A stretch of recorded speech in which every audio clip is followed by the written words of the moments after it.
She's a cyber security awareness training specialist, and she focuses on training and the end user. Those are us, the Woolies customers. Created content for corporates and schools at all levels and ages, IT professional, and she says people are the, why am I suddenly off air, Lucky? People are the prime asset to any organization, but also the biggest vulnerability. Yolanda, thank you very much. Over to you. Thank you. Good morning, and thank you so much for SAFPS for having me here. It is my first time here, and I hope it won't be my last. And it's been so educational.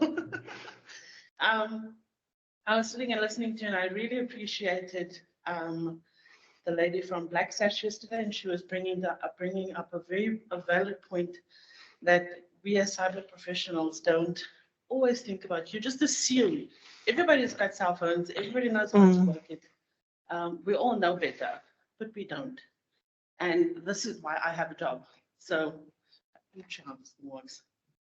Back up. There we go. So, I was sitting and thinking, how am I going to come and tell professionals how to do better? How do we teach the people? How do we go from the people in the absolute rurals? Sorry, I have a tendency of moving away from the mic. Just shout if you can't hear me. How do we teach the absolute people in the rurals how to do better, versus the people who do know how to do better? Now, I'm going to take it a little bit and take a step back to the olden days, the good old days. So my dad used to be an insurance salesman, and he said that you can learn a lot from a person's handshake. And you know, the old people always said that if you've got a firm handshake, then we know that you are good, solid. You're not scaly, you're not dodgy. And there was a lot that got transmitted in that original handshake. So it came as no surprise when we moved away from the original handshake, where you could say that you're authentic, you are who you say you are. You walk into the room and I am Yolanda because I've just shaken your hand and you know that I'm legit. Yes? And then we had the digital handshake, which is now, everybody is available. We've all got ID books, we've all got driver's license, we've got fingerprints, we've got voice recognition. And of course, you know, knowing the internet and how that works, everything goes boom and then it gets really, really big. And you go from trusting that original handshake to, hey, yes, Mr. Lekini, do I know who this is? But, you know, they've put in things in place, so I have to trust that this is who they say they are. And we take it another step further because that's how the internet is. And now we've got to prove who we are. Thanks to the internet, we've got a whole repository that reminds us who your primary school teacher was, or that pet that you had, the first animal that had it. Unfortunately, my first cat, I put into a washing machine because she fell into oil.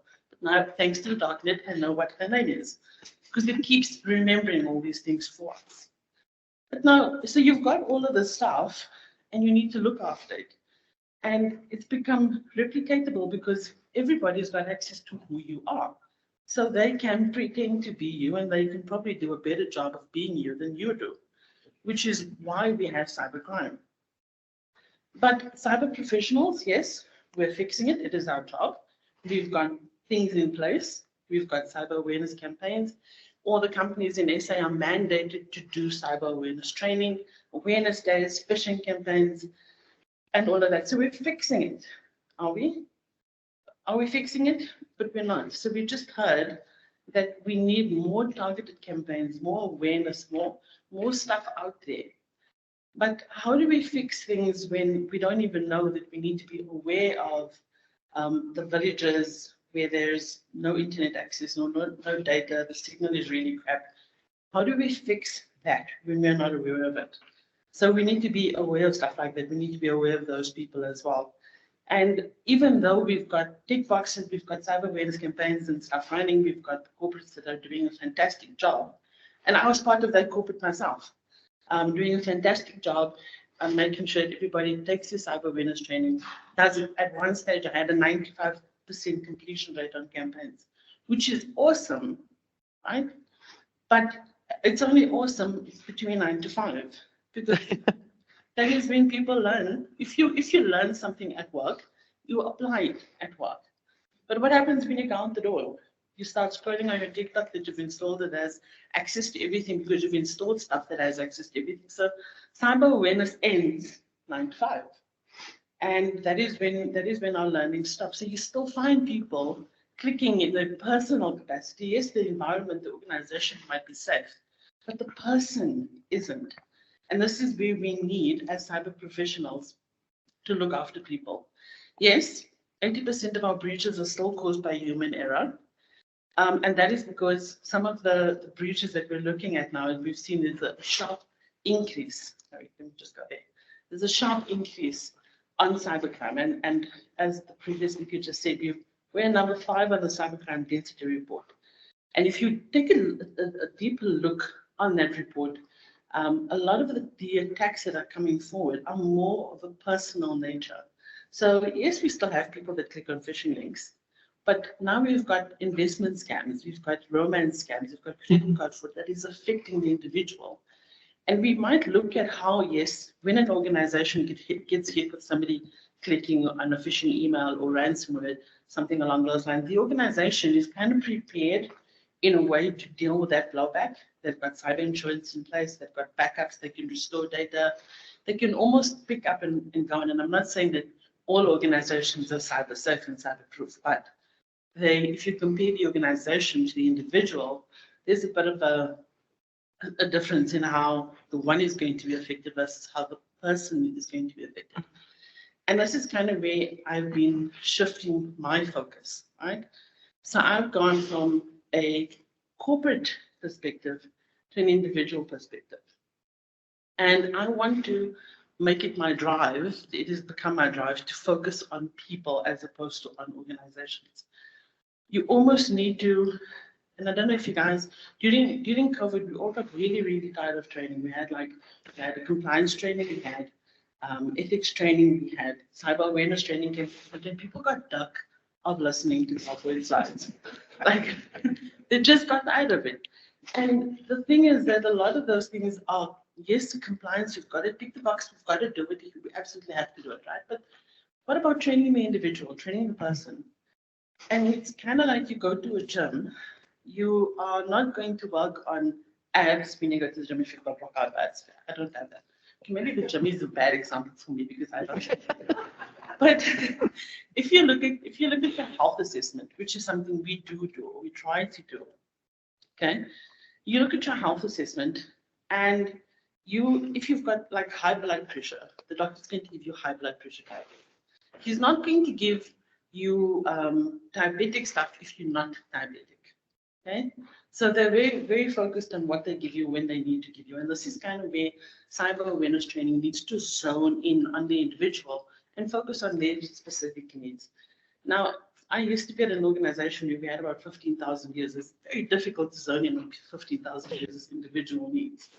But at some point, we need to. Yes, it's difficult, but we need to. And this is why I'm saying these are the professionals in the room. So I was when I spoke to Lynette, she said to me, we don't have to have the solution. I'm like, okay, so here it is. This is the problem. How do we zone in on the people and help them deal with whatever their dynamic is? Because we have to. If we don't zone in on the people, they're not going to know what they need to take care of. They're not going to know that I'm a phishing risk because I'm constantly distracted. So I need to make sure that when I work, when I look at mail, that I'm mindful and I'm only looking at mail. When I'm scrolling through TikTok, that I'm only scrolling through TikTok. We need to create an individual view of ourselves. And you can only do that. So if you know, I don't know if you guys have watched, it's a very, very old movie, The Bodyguard with Kevin Costner and Whitney Houston. And Kevin Costner initially said he refuses to protect her because she doesn't know that she needs to be protected. Very simple concept, yes. But then you take it a step further. So there was a very, I thought it was ha funny, but it was actually kind of sad. So there was a ward in the hospital, and every Tuesday morning, the patient on bed 6 died. Every time it happened, every time there's a new person in that bed, Tuesday morning, that person is dead.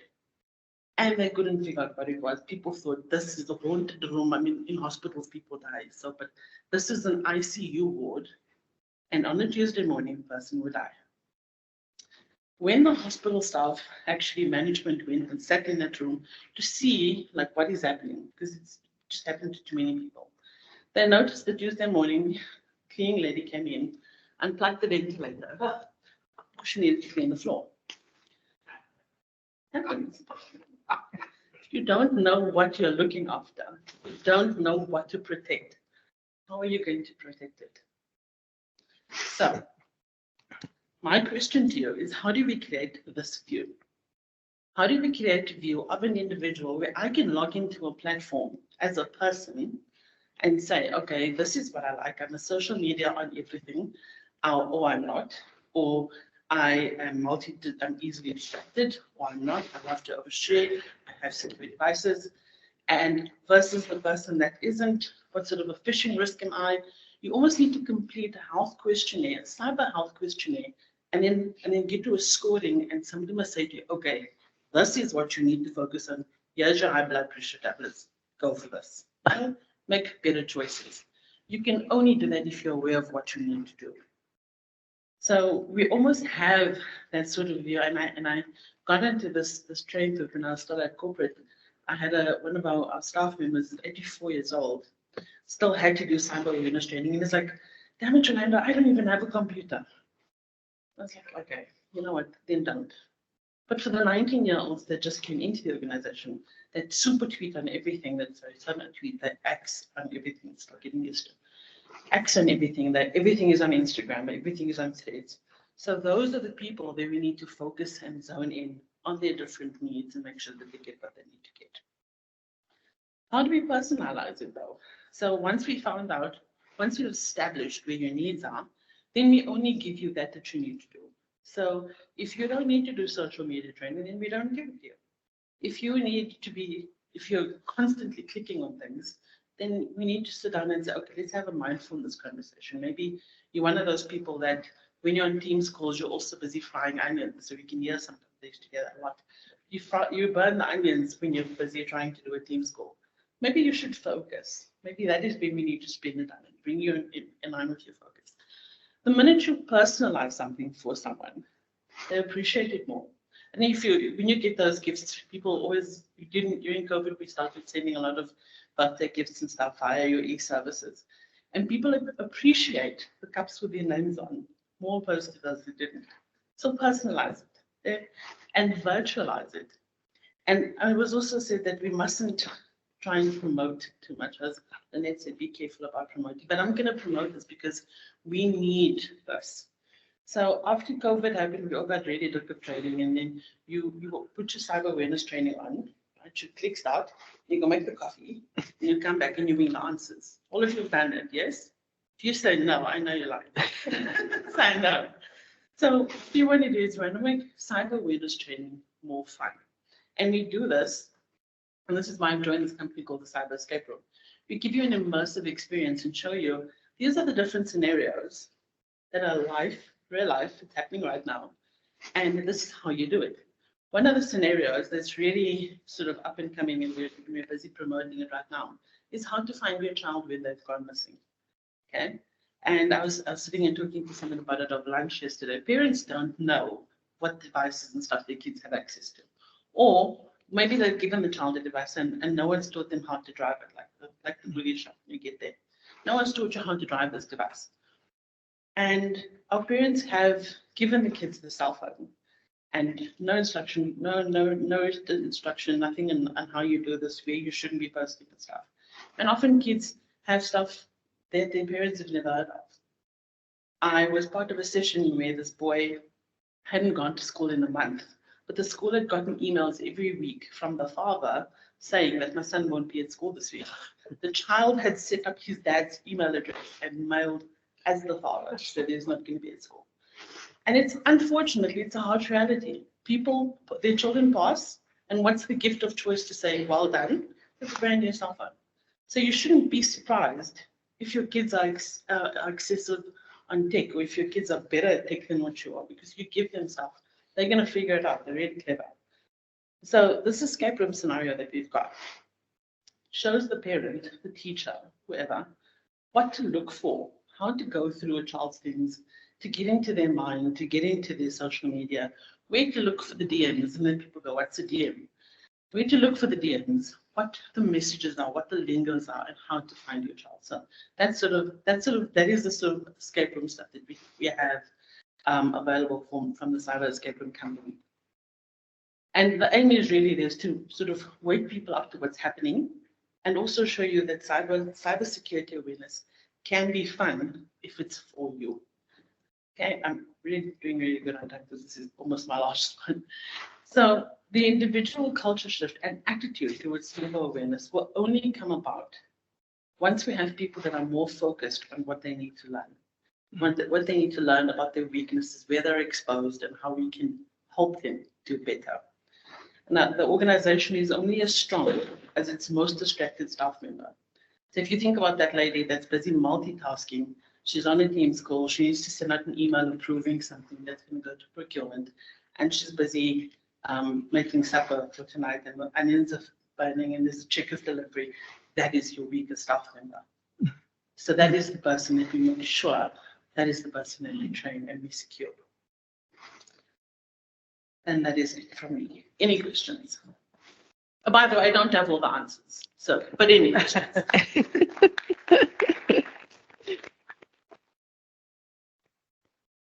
Questions?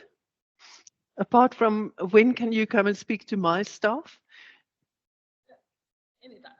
I've literally made myself available. So if you need me, I am available to come and speak to your staff, your kids. Sorry, Radha, I know you asked the question to the audience and I'm answering it. Please do. But we have to be able to speak to people from all walks of life, from the children right up to the parents and the grandparents as well in most cases. They are a very big demographic for our cyber attackers at the moment. So we need to be able to speak to everybody. Question over there? Anyone online? No? Not at the moment. Thanks, Yolanda. That was pretty interesting. It's more of a comment rather than a question, and it relates to the content and the material you just explained. I think one of the biggest things we noticed as well from implementing, for example, like when we started YIMA last year, one of the initiatives that we were supposed to be putting out was to educate our businesses about the particular solution so that they could actually take the information out to their consumers to teach them about the solutions available for themselves to protect themselves. I think one of the things that I learned over the last year was that employees of an institution will read the content for as relevant as it is for them to achieve the job tick box. But it wasn't, the purpose was not for that. The purpose was learn it, take it home, and apply it in your personal life, teach it to your children, and then take it as an initiative in your environment and pass it on. I think what we need to find is how do we create that balance of learning that information in our environment as employees of an institution to applying that knowledge in our personal environment? I mean, obviously, we're never going to be able to afford corporate licenses and fancy software that the corporates do. But what are those tools that we can give our staff that they can afford, that they can use? And can we get them to do this on a personal level with their families? That might be a way that we will be able to spread the message, teaching our family about, hey, this is what my kid could possibly be doing on that thing, and how it is I can find out might be something that be of value both to you as an institution and to your staff. Is that part of what you do? Yes, it is. There's also, to answer to that, yes, I know that a lot of corporates just about manage to buy enough licenses on their cyber awareness training platforms to cover their staff, right? So it's difficult for them to say, you know what, go and look after our families also. But I applauded when an organization, a cyber awareness platform organization, that rolled out a mobile app, and people were encouraged to take the mobile app and do your cyber awareness training at home, because at home they don't have access to it. So that is the one way that would help if more of our cyber awareness platform guys would do that. the license being paid for by the company, and then you just do your training at home as part of your family time or whatever. But also like from a governance perspective, from an education perspective, the grade 10 books for life skills has a paragraph on cyber awareness. That's just not enough because our kids are taking these devices and they're going to run with it. So we need to do more on an educational level with the Gauteng Department of Education, and show them, for example, that we need more stuff. We need to add to this curriculum so that from that level, our children get the information. Yeah. Anything else? Yolanda, thank you so much.